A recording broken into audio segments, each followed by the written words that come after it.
How is MHA Season 8 going to be paced? Like, how many chapters will be in each episode? Let's break it down. There are 34 chapters left in the manga. How will this fit into 11 or 12 episodes? So the first episode of Season 8 will adapt Chapter 399, 400, and 401. This will conclude the All Might vs. All for One fight, and we'll get some great character moments from Aoyama, Hagakure, and Stain. Then Episode 2 of Season 8 will adapt Chapter 402, 403, and 404. For the majority of this episode, it's going to be Deku versus Shigaraki, and All for One is going to be threatening All Might's life. All Might's on the verge of death, but then Bakugo comes back and he saves All Might. Episode 2 will be great. Now on to Episode 3. Episode 3 will adapt Chapter 405, 406, and 407. This episode will have the fight of All for One versus Bakugo, and then towards the end, we'll get All for One's backstory. Then Episode 4 will adapt Chapter 408, 409, and 410. We'll get the rest of All for One's backstory, and Bakugo will defeat All for One in this episode. Then for Episode 5, we'll cut to Deku and Shigaraki's fight.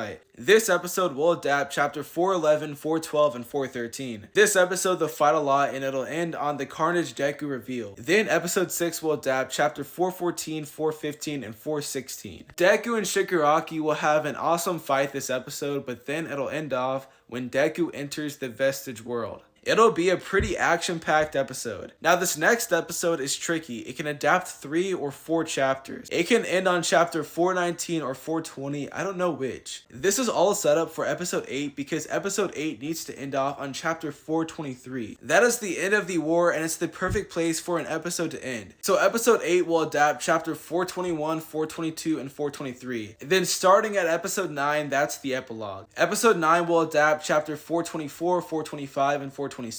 Episode 10 will adapt chapter 427, 428, and 429. And then episode 11, the final episode, will adapt chapter 430, 431, and 432. I originally thought that would rush the season, but looking at it now, it seems kind of right. So yeah guys, I think we'll get 11 episodes this season. Does the way I paced out this season make sense? Let me know guys what you think.